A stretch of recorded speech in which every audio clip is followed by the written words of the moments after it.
नमस्कार दोस्तों, आप सभी का एक बार फिर से स्वागत है हमारे चैनल भक्ति धारा में। दोस्तों, भगवान शिव ने बताया स्त्री को कौन सा फूल सूंघने मात्र से ही उसे पुत्र रत्न की प्राप्ति होती है।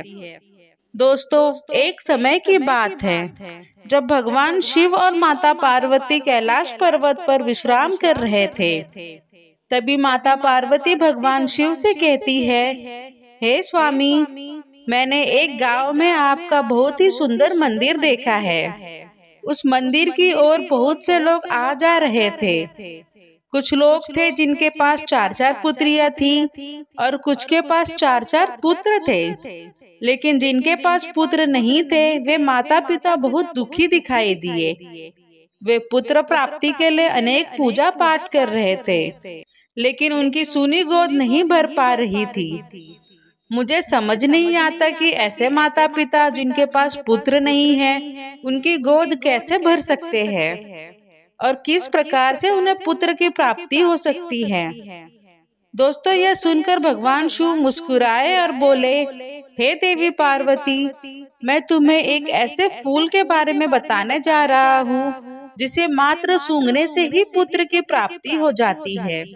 तब माता पार्वती अचंभित होकर बोली, हे प्रभु, कृपया मुझे उस फूल के बारे में शीघ्र ही बताइए, और वह कौन सा फूल है जिसे सूंघने से ही पुत्र की प्राप्ति होती है और उसे किस प्रकार प्राप्त करना चाहिए। तब भगवान शिव कहते हैं, हे पार्वती, मैं तुम्हें उस फूल के बारे में विस्तार से एक कथा के माध्यम से सुनाने वाला हूँ, इसलिए इस कथा को पूरा सुनना। जो भी महिलाएं इस कथा को पूरा सुनती है उसे पुत्र प्राप्ति के लिए कभी चिंतित नहीं रहना पड़ेगा। इसलिए आप सभी भी इस कथा को पूरा सुने। दोस्तों, एक बार की बात है, एक गांव में एक किसान रहता था जिसकी 6 बेटियां थी। 5 बेटियों की शादी हो चुकी थी और उन सबको केवल बेटियां ही हुई थी। किसी को भी पुत्र नहीं था। किसान इस बात को लेकर बहुत चिंतित था कि उसकी सभी बेटियों को पुत्र नहीं हुआ और उसे डर था कि उसकी छठी बेटी को भी पुत्र नहीं होगा। उसकी छठी बेटी अभी अविवाहित थी और माता पार्वती एवं शिवजी की बड़ी भक्त थी।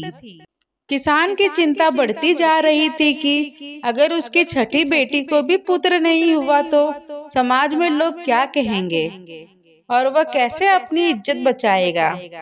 इसके अलावा किसान को इस बात का भी दुख था कि उसे स्वयं भी पुत्र नहीं हुआ और उसकी 5 बेटियों को भी नहीं। किसान अक्सर जंगल में काम करने जाता था और अपनी सबसे छोटी बेटी को भी अपने साथ ले जाता था ताकि वह उसकी मदद कर सके। एक दिन किसान जंगल में काम कर रहा था और काम करते करते काफी देर हो गई। दोपहर की तेज धूप में किसान थक गया और उसने गर्मी से परेशान होकर अपने कपड़े उतार दिए और घास पर रख दिए। फिर वह काम में जुट गया। जब उसका काम समाप्त हो गया तो उसने अपनी बेटी से कहा, बेटी जाओ मेरे कपड़े लेकर आओ। जब उसकी बेटी घास के पास पहुंची तो उसने देखा कि वहां एक नाग बैठा हुआ था। वह नाग को देखकर घबरा गई और डर के मारे वापस अपने पिता के पास आकर बोली, पिताजी, वहाँ एक नाग है, मैं उसे उठाने से डर रही हूँ, मुझे क्या करना चाहिए। तब किसान ने अपनी बेटी की बात सुनकर कहा, तुम्हें डरने की जरूरत नहीं है, तुम उस नाग को एक तरफ हटा दो और मेरे कपड़े लेकर आओ। ऐसा कहकर किसान घर चला गया। फिर उसकी बेटी भी किसान के पीछे पीछे घर आ गई। फिर अगले दिन बेटी को फिर से जंगल में जाना था। उसने कहा, पिताजी, आप परेशान ना होइए, आप नाग को दूर फेंकने के लिए कहते हैं, मगर यदि मैं नाग को फेंक दूंगी तो उसे चोट लग जाएगी। किसान की लड़की मन ही मन उस नाग की मदद करना चाहती थी। वहीं अपनी छोटी बेटी की बात को सुनकर के किसान ने कहा, मुझे मेरे कपड़े ला कर दो, आगे तुम्हें उस नाग के साथ में कैसा व्यवहार करना है यह तुम जानो। दोस्तों, इस प्रकार किसान की बात सुन करके किसान की छोटी बेटी उस नाग के पास गई और उस नाग से कहा, हे मेरे प्यारे छोटे भाई, क्या तुम लेटने के लिए मुलायम जगह चाहोगे? वही नाग ने किसान की पुत्री की ओर उज्जवल और मैत्रीपूर्ण आंखों से देखा, मानो वह कुछ कहना चाहता था।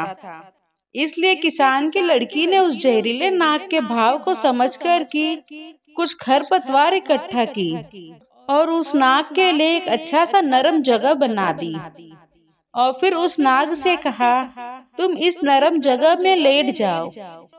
दोस्तों, फिर जैसे ही किसान की लड़की ने उस नाग को उस जगह पर लटाई तो वह नाग किसान की लड़की से कहने लगा और उससे पूछा, क्या तुम मेरी सेवा में आना चाहोगी? मैं जानता हूँ तुम्हारे पिता बहुत ही गरीब है और वह मुझे दूर फेंकवाना चाहते थे क्योंकि उन्हें उनके कपड़े मिल सके।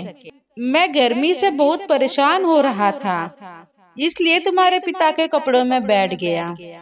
तुम बहुत अच्छी लड़की हो, मैं तुम्हें पसंद करता हूँ।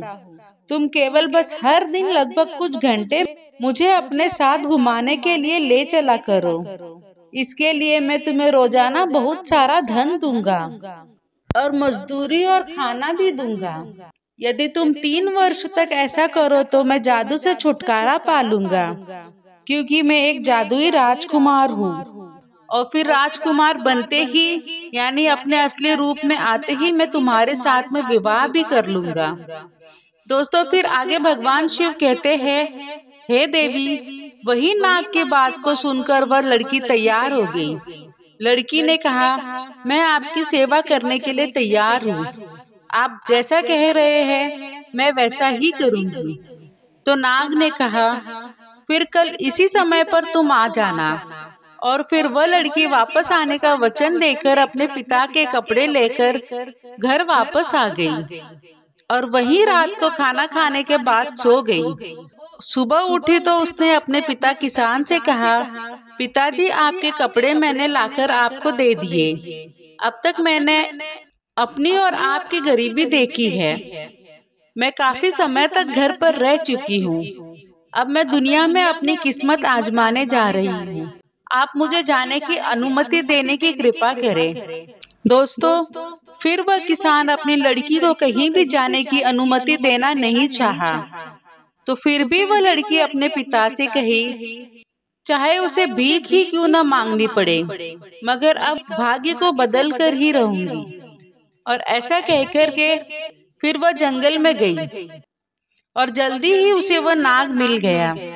फिर वह उसके आने से बहुत ही प्रसन्न हुआ। नाग ने उससे कहा, अब तुम आ गई हो तो मुझे थोड़ा इधर उधर घुमाने के लिए ले चलो। फिर किसान की लड़की ने उस नाग को अपने पीछे पीछे घूमने के लिए लेकर चल दी।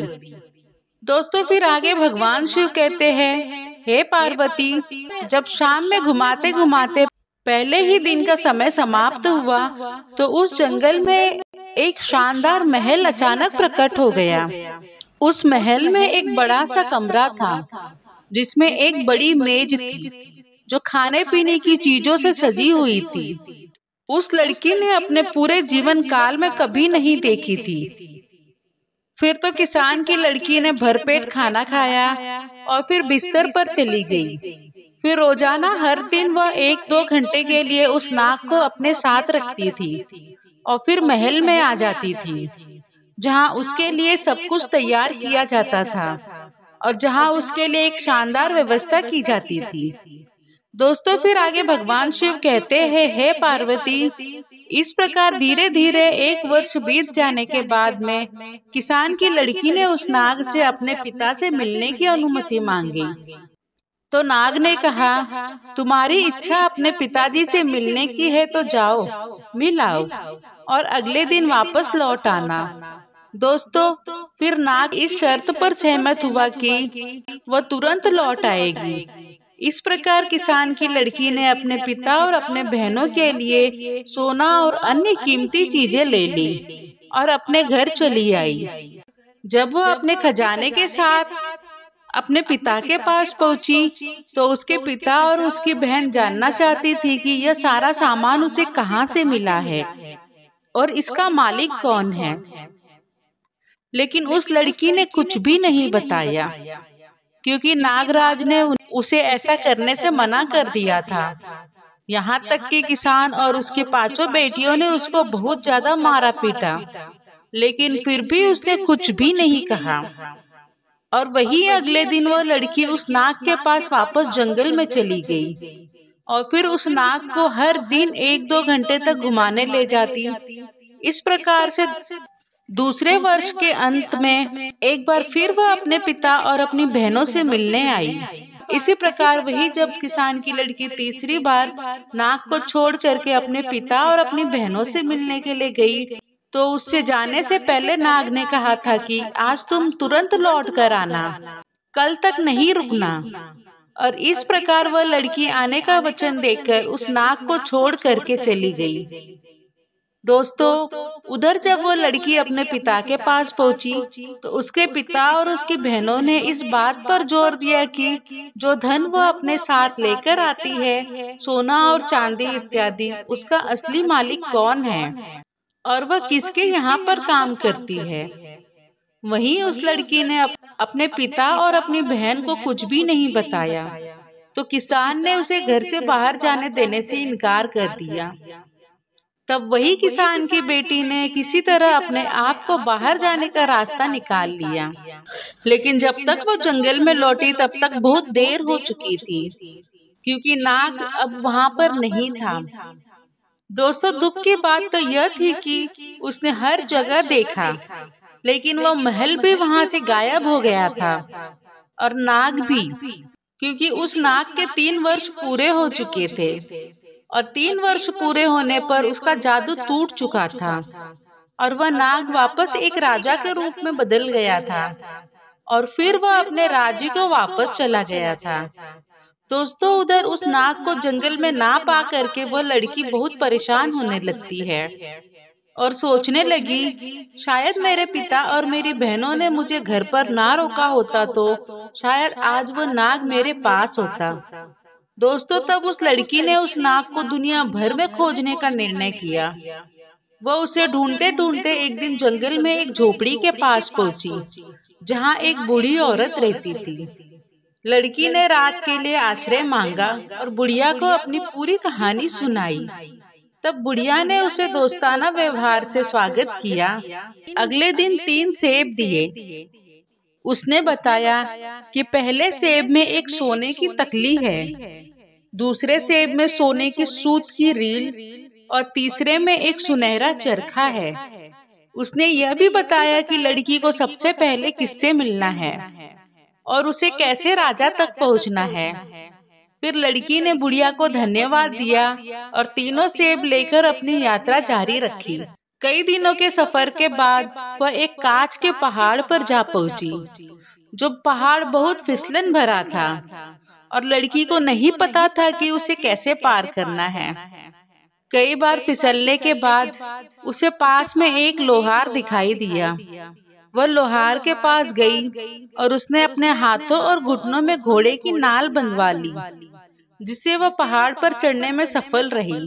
पहाड़ को पार करने के बाद लड़की को एक महानगर दिखाई दिया, जहाँ राजा रहता था।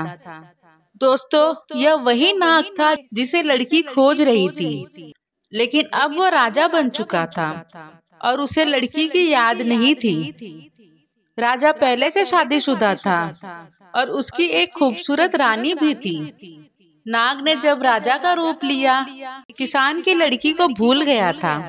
राजा और रानी की कोई संतान नहीं थी। रानी राजा की संपत्ति अपने परिवार को दिलवाना चाहती थी। फिर एक दिन वह लड़की महल में आई और रानी से काम मांगा, तो रानी ने सोचा कि यह औरत सूत काटने का काम करेगी, तो उसने उसे महल में रख लिया। जब लड़की ने पहला सेब खोला तो उसमें सोने की तकली निकली। रानी ने तकली देखी और उसे बहुत पसंद आई। उसने लड़की से कहा, मैं इसे खरीदना चाहती हूँ। तो लड़की ने कहा, यह बिक्री के लिए नहीं है, लेकिन अगर तुम मुझे एक रात राजा के साथ सोने दोगी तो यह तकली मैं तुम्हें दे दूंगी। रानी को सोने की तकली इतनी पसंद थी कि उसने यह शर्त मान ली। लेकिन जब रात हुई तो रानी ने राजा को नींद की दवा खिला दी, जिससे राजा गहरी नींद में सो गया। और रानी ने लड़की को राजा के शयन कक्ष में भेज दिया। फिर लड़की राजा के पास बैठकर रोने लगी। उसने कहा, 3 साल तक मैंने तुम्हें नाग के रूप में ढूंढा। तुम्हारी खातिर मैंने अपने पिता और बहनों से मार खाई, कठोर बातें सुनी और कांच के पहाड़ पर चढ़ने के लिए मेरे हाथों और घुटनों में घोड़े की नाल बंधी। अब तुम मुझे भूल गए हो और यहाँ अपनी पत्नी के साथ सुखपूर्वक जीवन बिता रहे हो।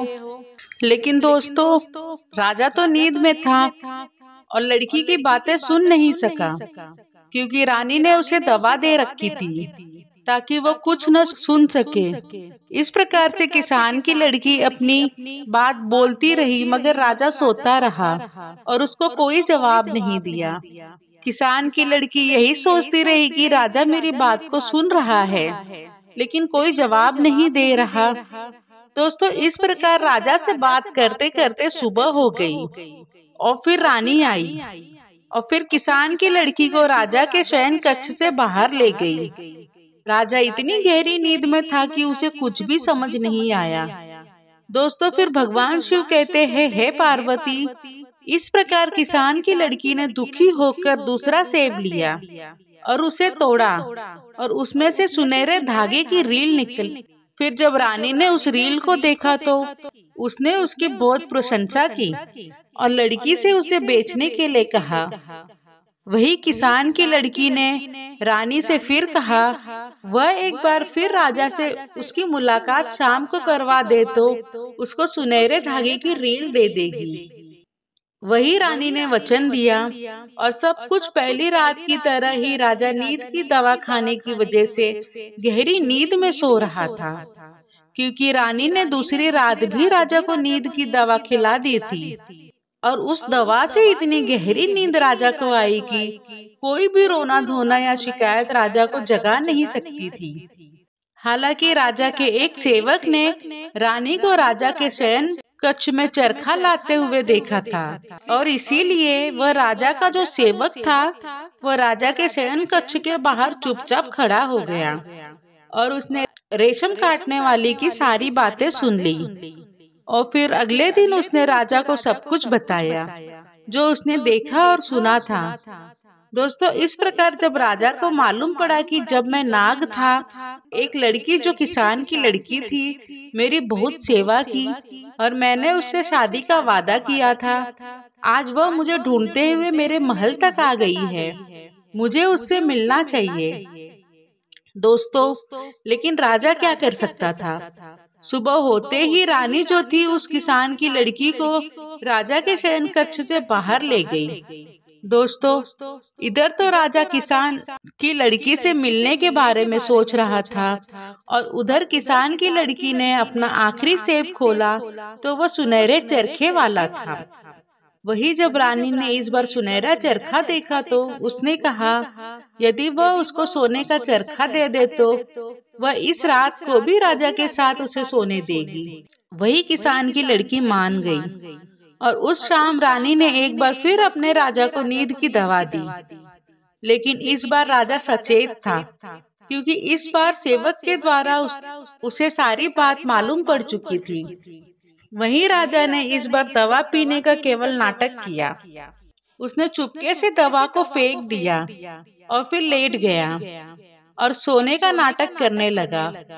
वहीं जब राजा सो गया तो रानी जो थी किसान की लड़की को राजा के शयन कक्ष में लेकर आई।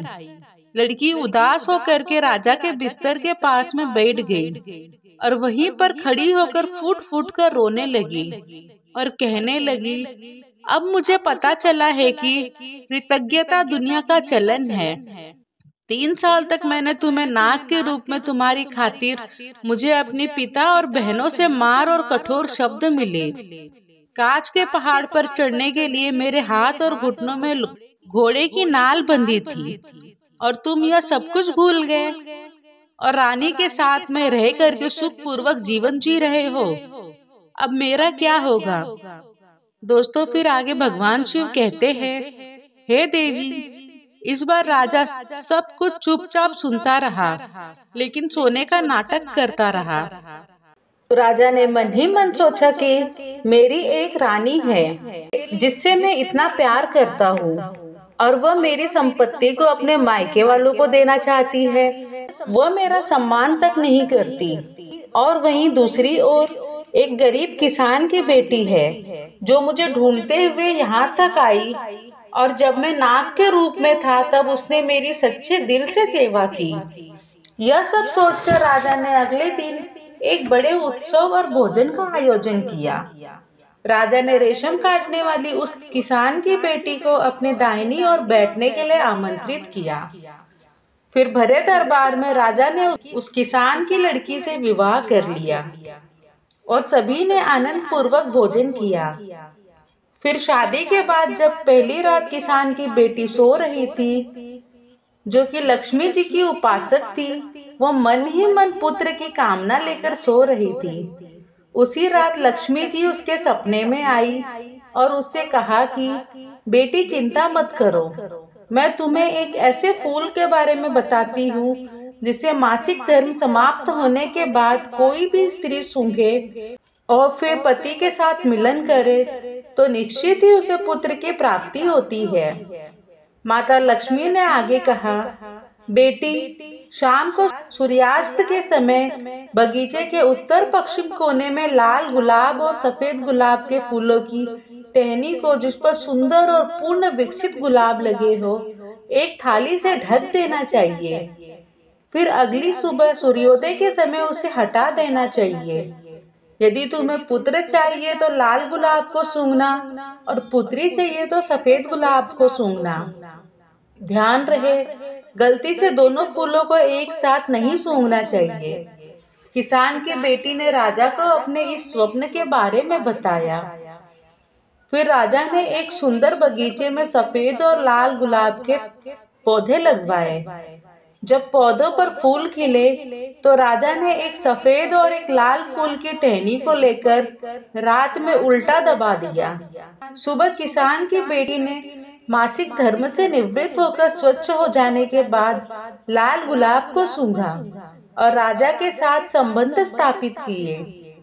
इससे उसे गर्भ धारण हुआ और समय पूरा होने पर उसने एक पुत्र को जन्म दिया, जिससे राजा ने इस खुशी में पूरे राज्य में ढोल नगाड़े बजवाए और मिठाइयाँ बांटी। इतना ही नहीं, किसान की बेटी ने अपने पिता और बहनों को भी इस फूल की शक्ति के बारे में बताया। यहाँ तक कि उसने राजा की पहली रानी को भी यह बात बताई। जो लोग पुत्र चाहते थे उन्होंने लाल गुलाब को सूंघा और उन्हें पुत्र की प्राप्ति हुई, जबकि जिन्हें पुत्री चाहिए थी उन्होंने सफेद गुलाब को सूंघकर पुत्री को जन्म दिया। फिर भगवान शिव ने माता पार्वती से कहा, हे देवी, इस प्रकार उनके घरों में सबके जीवन में सुख समृद्धि आ गई और सभी को संतान की प्राप्ति हुई और उनका परिवार खुशियों से भर गया।